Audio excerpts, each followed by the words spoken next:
guys, myself and Andy are here again, and we're going to be chatting about our Cryx Battle Box set and how to expand it to 15 points. Andy, what do we get in our Cryx Battle Box? Well, basically you're getting your War Witch Deneghra, which, as we were discussing earlier, is she's a bit sort of control and a bit of denial as well. She's got some debuffs chucked in there. Isn't really fantastic when it comes to any sort of combat. You know, she's not gonna be fighting alongside guys like the Butcher. She's not gonna be beating anybody in Khador or even some of the really weedy warcasters that are about. Is she tactically strong? Yes. I mean, basically you're gonna have to work out how you're gonna use your debuffs, how you're gonna use some of your spells to gain you the advantage. In a small game, under 15 points, saving your battle box moving up to 15 points, that sort of area. Actually, she's a bit weaker probably than a lot of the other more combat orientated guys, just basically because there's not an awful lot of stuff on the field for her to affect. She has spells like things like influence. Influence allows her to affect a living model and make it move and attack somebody else.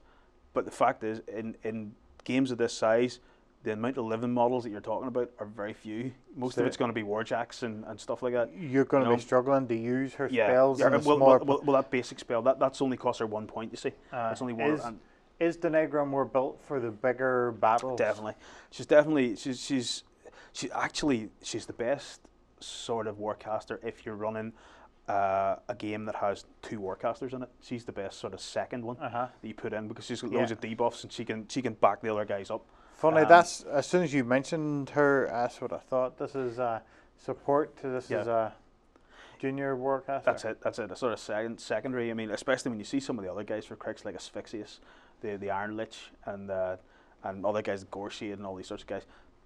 I mean, compared to them, she's second rate. So, are we saying that the Cryx box set would get a second-rate warcaster? Basically, you do, and I've been saying this all along.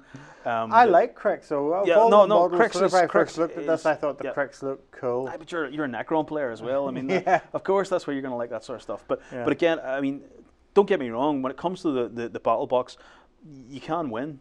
The problem is that you're limited to the amount of things that you can do. Basically, Ghost Walk and Venoms are going to be your ways of winning. Yeah. Ghost Walk, though? Ghost Walk, you cast it basically on your Slayer. You can cast it on one of the other guys, like the Death Ripper or something if you want, but basically your Slayer's the big hitter. You cast it on him, he can move through any difficult terrain, he can move through obstacles, like houses, walls, all that sort of thing. Basically becomes a ghost. Basically becomes a ghost.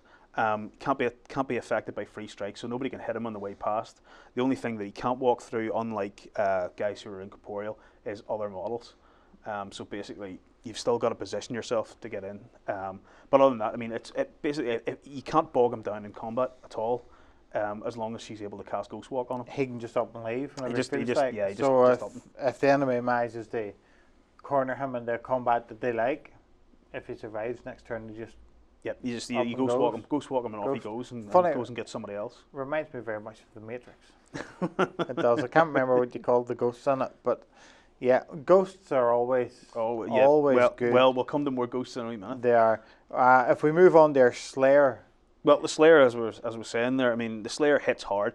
He's front loaded just for fighting. You know, he's got two big claws that do power 17s or something like that. Yeah. But you can combine them both together with a double attack that does like power 22 or something monstrous, as well as which he's also got his horns on his head, which are a weapon you can't cripple because you can't target his head. So he can always headbutt. So you can always stick a head in. This guy would do well over in Glasgow, would he? That's it. He'd do well down the road in Coleraine there. Never mind. Right, yeah, he would do well down Newmarket Street, guys, if you know Coleraine. So he can always put the head into you. He's got good movement. So I'm seeing this Cryx from the start with Deneghra and with the Slayer as being a very much a pick your fights, be careful how you move. You've got to simply because they don't have the armor to take a lot of punishment. But if they combine this good movement with heavy armor, well, they've got good defense though. I mean, they tend not to get hit more often than but then again, you say that, but the Slayer has a defense I think of 13. 13's still not brilliant. I mean, you know, most of the anytime that I'm setting up a a box of guys, like I'm gonna be hitting 13s at least average rolls. Yeah. Once you've only got 13, then you're on for a lot of pain after that. Yeah.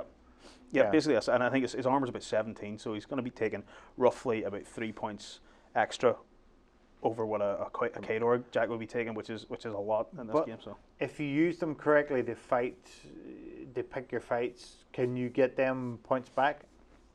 Easily. I mean, the fact is that he can shred most other stuff in combat when he gets there, especially if you can get a charge on them first. Yeah. And with the Ghost Walk, I mean, you're more than likely going to get that set up. So if you use him well, he's not as soft as what we're making. He's not soft. He's not soft because he's. You say soft. He is soft. He's soft because if he's being defensive, he's probably going to lose. But if you're always aggressive, he's built to be aggressive. That's the whole point. It's an aggressive machine that needs to get stuck in there first. Basically, what you could do is you can sacrifice one of those crappy defilers by chucking him out there first and holding something up in melee for a bit while the other guy just charges in behind, marches past and smashes it, and gets his choice. So here as well, we get 2 Death Ripper light Warjacks. Death Rippers, as we know, are basically just your walking arc nodes. They've got a wee snappy, bitey mouth that they can. There's a power 13 and has a sustained attack, which is pretty good, and arguably they're the reason I would always keep them in any Cryx band I was making. That needs any Cryx band that needs arc nodes should go with Death Rippers, basically because they're cheap and they've got a wee bit of melee combat. Eventually, it's all going to come down to melee. Night Wretches are the other ones that you can pick, which have a ranged attack, which there are countless arguments about whether it's better to have the ranged attack. I would always go with Death Rippers, to tell the truth, personally, just because a Death Ripper with whenever you debuff something using Crippling Grasp was one of Deneghra's one we didn't really cover. Crippling Grasp is just generally a debuff across the board that's pretty nasty. Yeah. It softens them up. Death Ripper if they've already got their -3 on their armor, that's effectively a par 16 that Death Ripper's got, which is a lot better than it's one short then of the Slayer. So you know that's why I would always keep at least a couple of them. I mean, my favorite light Warjack, he's not on there, is the Stalker. Stalkers are brilliant, but we'll come on to that at some other point when we're doing another list. When we're doing a list with Gore Shade, we'll stick Stalkers in it and we'll talk all about them, how brilliant they are. So if we get down to I think you could call this your least favourite, our Defiler light Warjack. Defiler is horrible. Defiler comes horrible with for yourself. Horrible for it's just awful. It comes with a Venom's or a corrosive spray. It's just spray template. I think it's about 8 inches or something like that. Does like a par 10, 12. It doesn't really matter. The fact is, it's 5 points. It comes with an arc node. It's 1 point dearer than one of your Death Rippers. Personally, I would go with a Death Ripper and get that point back and spend it on something else. Basically, because it's exactly the same Warjack, except it's got a crap ranged attack. Yeah, and it costs a point more. That you would have to boost in order for it to be of any use. That does corrosion, and corrosion is probably it's just terrible compared to fire. Corrosion is terrible. Yeah, so, corrosion just takes so much longer. Yeah. 1 point. If you're going to do 1 point per turn, whereas fire does par 12, I mean, come off it. You know, I mean, just basically the Defiler is 5 points. I just wouldn't. I wouldn't ever go with a Defiler. In fact, is Defiler the last one on that list? He's the last one in the box set. Right. We have on to your proposed additions. And what's the first one in that proposed edition? Drop a Defiler. There we go. Get rid of that Defiler. Get it out. Add 2 Pistol Wraiths. 2 Pistol Wraiths.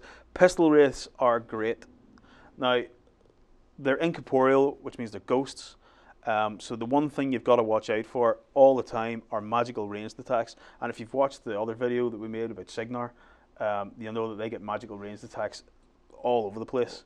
I think some of the other armies would have a lot less magical. K-Dog basically don't get any. Yeah, so these work. It's balanced. Yeah. I mean, if you come up against put it this way, Pistol Wraiths are really good shooting models. They're probably the best ones that Cryx get, and Cryx don't get much shooting. They're not really a shooting army. They're a close combat type army. In this situation, with a small unit of guys, they're much more effective than they would be in a bigger army. Basically, they run a lot of control. They have 2 guns. If they manage to shoot the same target twice with 2 guns, it takes another attack, and this is called Death Chill.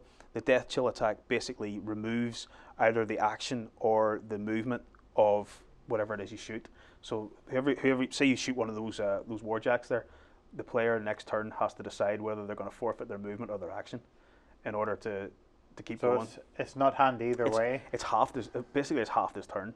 So you know it's and for something like a big Warjack, basically that's knackered it for a turn.